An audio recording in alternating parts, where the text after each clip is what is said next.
Hello, everyone, and welcome back to another edition of West Ham Fan TV's Midweek Musings with me, Nicky Hawkins. This is a show where I pick you three questions on Twitter, or X, or whatever you want to call it now. Go and follow us over there at West Ham Fan TV to get your questions in. Look out for the prompt, and then get involved in the comment section down below. So, without further ado, let's get straight to it. So we're coming off the back of a big win against Chelsea, obviously, at the weekend. So question number one, do we look like a more balanced side as opposed to last year? Do you know what? I've got to say yes, we do. Listen, it's been helped by the emergence of the new signings, the big signings that we had last year, sort of coming back into a little bit of form. Obviously, we thought we was going to lose Lucas Paquetá. That's not going to happen now. We're looking at Kudos. We brought in Mavropanos. Obviously, they haven't played yet, but the introduction of I would say Ward-Prowse was massive, and the sort of cameo appearance at the end of Alvarez. He looked a player. He's definitely one I'm going to be looking out for. I've got to say Souček as well. Souček has stepped up massively. A lot of people sort of blamed him for a few things at the weekend. Said he didn't play well. I thought he played very well. In comparison, he's finding his way back to form. Shaky defensively, maybe. Mikel had a great game the weekend. Great finish as well. All the cogs seem to be working in cohesion, which is what you want. I've got to say, obviously I'm not blaming Declan Rice for this, but a lot of our play went through Declan when he was here. I think it was a natural progression. He was our best player, probably best carrier of the ball, and sometimes it probably stopped other people from trying to play with the ball. I think that's a natural thing. I don't think that's a manager thing. But I've got to say, yes, I do believe we look a more balanced side. Let's have a look at your comments in the comment section down below. Zach95 says, yes, we do. I think it comes down to reverting to what we know best. Soak up the pressure and hit them on the counter. May not be attractive, but it works. West Ham Till I Die says, yes, could be a better season than initially thought. Listen, go back to my predictions. I didn't think we was going to have a bad season. Rich316 says yes so far, but still need another couple of attacking players. I agree with that. I don't know about balance, but our defence was a lot better, and so since we play our counter attack, we seem like a better team. 97, it just goes under the name of 97. Yes, we do, but I feel like we still may need to strengthen in certain areas of the field. What I would say, going off the back of that is, injuries. We haven't got any injuries yet. A lot of clubs have got injuries already. So we got to, we got to balance it out for that. Grant Cox said nothing really has changed. James Ward-Prowse is more of a forward pass than Rice, but so far that's it. E20's own TV says yes, very much so. With Alvarez coming in, he will give us balance, and Ward-Prowse creative ability will help us to score goals from set plays. Josiah says yes, but still there's problems. And George Batten says, I think there's been a positive start to the season. I think it's been a good window so far. Still need to strengthen, and then I think we will be. So there we go. That was question number one. Question number two. Can we do the impossible and break our Brighton curse? Listen, we haven't beaten Brighton since 2012. Listen, going to the Amex is, it's not for the faint of heart, especially if you haven't beaten them. I think these sort of things get to Moyes as well. I think he thinks about these things a little bit too much. I think there's a couple of times where we could have beaten them, but I think Moyes, throws caution to the wind, and he always has. He does that a lot against the sort of top six sides. Although beating Chelsea the other day in the manner that we did, so it makes me seem to think maybe he's changing his ways. Listen, Brighton have been on fire. They're a really well-run club. They seem to be this well-oiled machine. They're losing all of these players. The McAllisters, the Caicedos, the players that done so well for them, and they just carry on. They just carry on and carry on and carry on like nothing's even happened. But I'm going to throw one out here. I'm going to throw one out here. I say we do break it. Maybe not this visit to the Amex, but I say at the London Stadium we break it. I think we'll draw here, though. Even though I said we're going to lose, I think we'll draw here. but I think we will break it this season. Let's see what you guys think.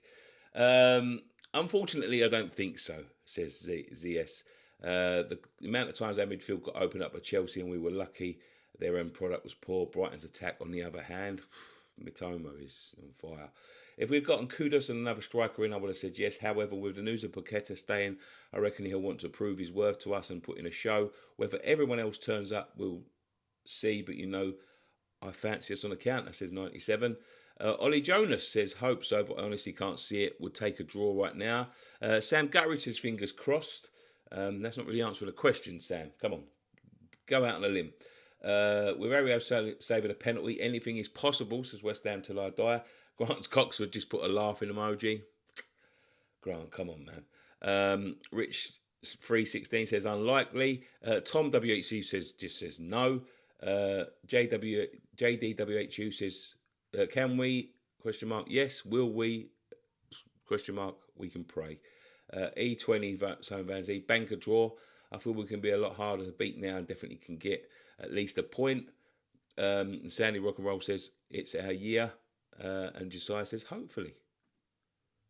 And Everything Hammer says would be nice considering we haven't beaten them since 2012. There we go. That's question 2. Question 3 then. This is a divisive one. We're in need of an attacking player, of course. So I just put, quite simply, Romelu Lukaku. Yes or no? Oh, this one. Do you know what? I would take Romelu. Although it looks like we're like after El Nesri, so it doesn't look like Romelu would come here, especially if we get him. As a player that we've been looking at for a couple of seasons, fits the Moyes mould perfectly. Hard working, industrious, good in the air. He's a Mikel Antonio, but a centre forward version. But Romelu has worked under Moyes before. He's worked there at Everton.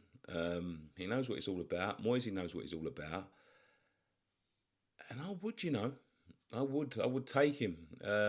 Listen, I know he doesn't come with the greatest of reputations, but he's fast becoming the forgotten man of football. He's 30 years old. He had his best seasons at Everton, without a doubt. Great season at Inter, but in the Premier League wise, it was at Everton. That smaller club, that David Moyes sort of football. Although, did he play under Moyes, actually? It might have been Martinez. I don't know. I think he's played under Moyes anyway. But, he would fit that mould. He would definitely fit that mould, and I would take him. His wages would need to come down. His attitude would need to change a little bit. But if he wants to prove himself and get himself back onto the forefront of people's minds, then I think a season at West Ham, he could do a lot worse than that. Let's see your thoughts, says Joe. Green 2 says, no, huge wages, looks massively overweight. Other than the first loan spell, his form has been nowhere near good enough since Manchester United. Also, why does everyone think Moyes will be able to get the best out of him? He hasn't done it with any other striker unless converted winger. Chief Clown, who's got a blue tick, he says yes. Sam Gutteridge, worth taking the risk, I suppose. He's the kind of striker that Moyes loves. Will get the best out of him. West Ham till I die, not for me. Huge wages would only be good from corners for us, in my opinion. And Nesri a better option. Cheaper, good from corners, not afraid to have a shot. Fits Moyes perfect. ZS says, might as well. At least he'll stop scoring against the Sten. Saying that, he'll probably score an own goal at the near post. John says, on loan, absolutely worth a go. If he's anywhere near his first Inter Milan spell, then he could be a fantastic signing. Ollie Jonas says, no, another big club flop. JP Hammers says, could do due to his hold-up play, but wouldn't be particularly excited around it or anything. Grant Croxford, 300k a week, unfit, injury-prone, suits Moyes ball, though. Rich 316 says, nope. Simple answers from Rich this week. Taylor, I feel like he'd do well under us. I'm up for taking a chance. JDWHU says, probably not, to be honest. He'd accept the move. Doubt he'd accept the move, and we simply won't give him the wages he'd want. And Nesri seems to be a better focus anyway. 97 Emmerlig says yes. so we don't have to worry about him scoring against us, but only if it's a loan move. He's his type of player that will suit Moyes, similar to Antonio. Josiah says no because he has a bad attitude and wages too high. Paul Way says absolutely no fucking way, in capital letters. He really don't fancy that. And WHU says yes, so we can't score against us anymore. There we go. There's the musing for this week. Do get involved. Go and check out the Post-Match Pint. For Patreons, it's a podcast, and there's a podcast on there. New one went up yesterday, so go and check that out if you are. Go and check out our merchandise. Our merchandise store is in the link in the description below. Come with mugs and t-shirts and all that sort of stuff. And if you're new around here, subscribe. We're on the road to 100k, and we want to get there this season. So thank you very much for joining. One thing left to say, come on you Irons.